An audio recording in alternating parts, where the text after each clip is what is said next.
Assalamualaikum warahmatullahi wabarakatuh. Berjumpa kembali bersama saya Mariana Safitri. Gimana nih kabarnya teman-teman mahasiswa? Tetap semangat ya perkuliahannya. Oke, kali ini saya akan menjelaskan tentang mata kuliah Audit Sistem Informasi. Di pertemuan satu ini kita akan membahas mengenai pengantar audit SISFO dan pendekatan audit SISFO.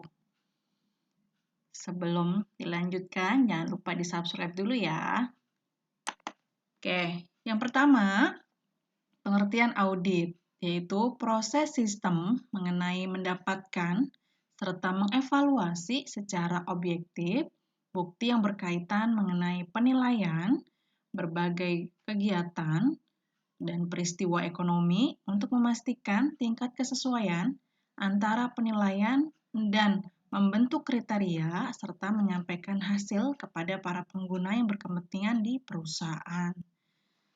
Selanjutnya, saya akan bahas tentang jenis-jenis audit berdasarkan yang pertama, berdasarkan bidangnya, dibagi menjadi audit keuangan, kemudian audit operasional atau manajemen, kemudian audit ketaatan, audit sistem informasi, audit e-commerce, dan terakhir adalah investigate audit.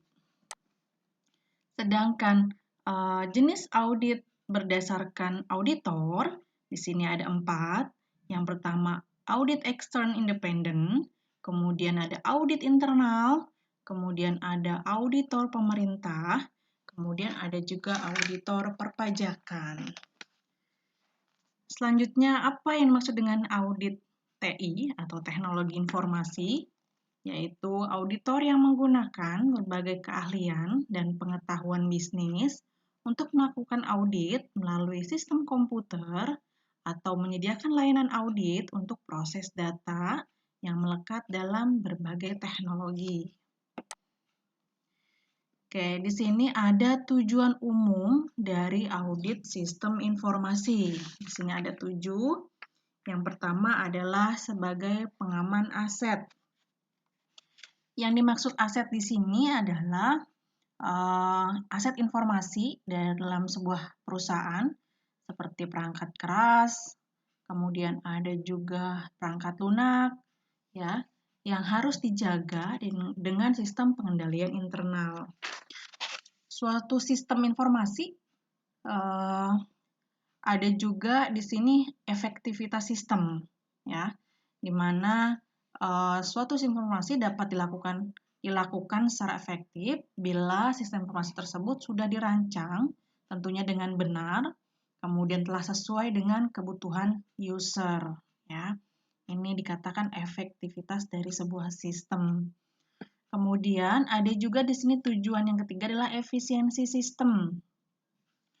Efisiensi di sini adalah suatu sistem dapat dikatakan efisien jika sistem informasi dapat memenuhi kebutuhan user dengan sumber daya informasi yang minimal, baru dikatakan efisien.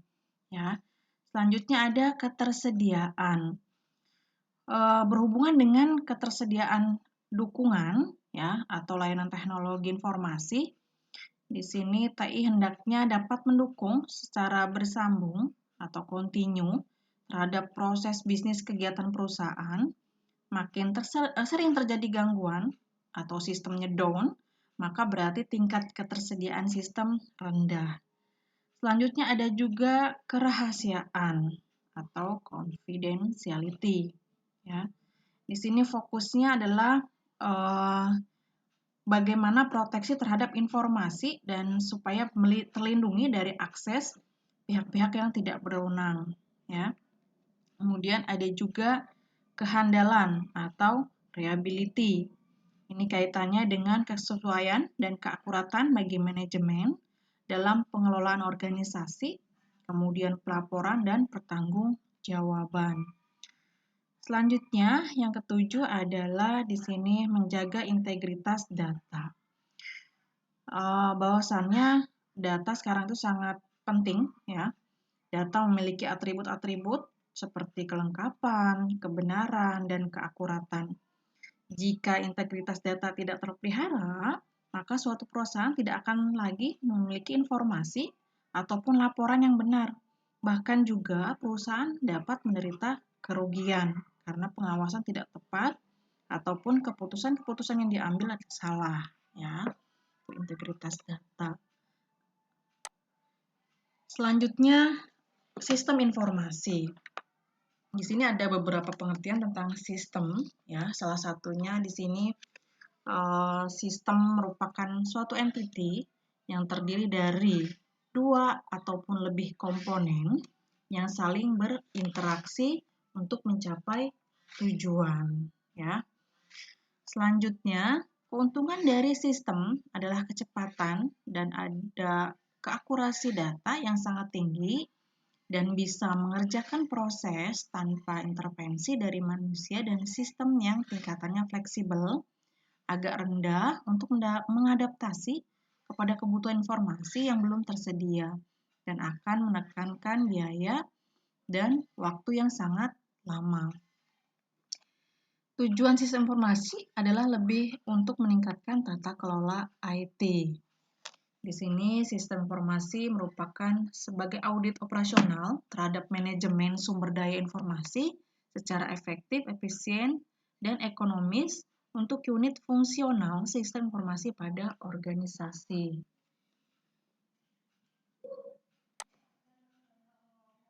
Selanjutnya ada audit sistem informasi. Di sini pengertiannya dapat juga dikatakan proses pengumpulan dan evaluasi bukti-bukti untuk menentukan apakah sistem komputer yang digunakan telah dapat melindungi aset milik perusahaan, serta menjaga integritas data, dapat membantu pencapaian tujuan perusahaan secara efisien dan efektif dengan menggunakan sumber daya yang sudah dimiliki secara efisiensi. Di sini ada tujuan audit SISPO dikelompokkan menjadi dua aspek utama. Yang pertama ada kesesuaian, ya. Di sini fokusnya untuk memperoleh kesimpulan atas aspek kesesuaian, yaitu kerahasiaan, integritas, ketersediaan, dan kepatuhan. Jadi untuk poin A ini dia fokusnya di kerahasiaan, kemudian integritas, ketersediaan, dan kepatuhan. Sedangkan untuk yang kinerja, di sini fokusnya untuk memperoleh kesimpulan atau aspek kinerjanya. Di sini yaitu efektivitas, kemudian efisiensi, dan keandalan. Oke, selanjutnya ada standar yang digunakan dalam audit sistem informasi. Di sini kode etik yang standar yang berlaku yang dikeluarkan oleh ada dari standar atestasi dan standar pemeriksaan akuntan publik, ada juga dari ISACA yang dikeluarkan IT Government Institute, yaitu ada COBIT, di mana ada COBIT Executive Summary, ada COBIT Framework, ada COBIT Control Objective, ada COBIT Management Guideline, ada juga COBIT Security Baseline. Oke, selanjutnya standar dan etika auditor. Standar profesi auditor adalah batasan kemampuan minimal yang harus dikuasai oleh seorang auditor untuk dapat melakukan kegiatan profesionalnya pada masyarakat secara sendirinya yang penuh dengan aturan-aturannya yang dibuat oleh perusahaan profesi yang diaudit. Kemudian etika yaitu menyelaraskan kebutuhan orang per orang dan kebutuhan sosial, khususnya lingkungan para profesi tertentu seorang audit.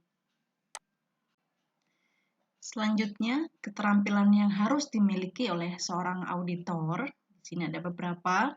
Yang pertama, audit skill. Ini kaitannya kemampuan untuk berkomunikasi, melakukan wawancara atau interview, kemudian mengajukan pertanyaan, mencatat data yang ada di perusahaan sebagai bahan audit. Ini kaitannya dengan audit skill. Kemudian keterampilan yang kedua, generic knowledge. Di sini kaitannya dengan pengetahuan mengenai prinsip-prinsip dari audit, kemudian prosedur dan teknik, kemudian sistem manajemen dan dokumen-dokumen referensi, kemudian organisasi serta peraturan-peraturan yang berlaku.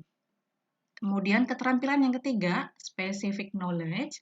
Di sini kaitannya dengan background dari IT atau sistem informasi ataupun teknologi informasi, kemudian bisnis, kemudian spesialis technical skill, kemudian juga pengalaman di bidang audit sistem manajemen, kemudian perundangan tentang audit. Ya, ini yang dinamakan dengan keterampilan yang harus dimiliki oleh seorang auditor.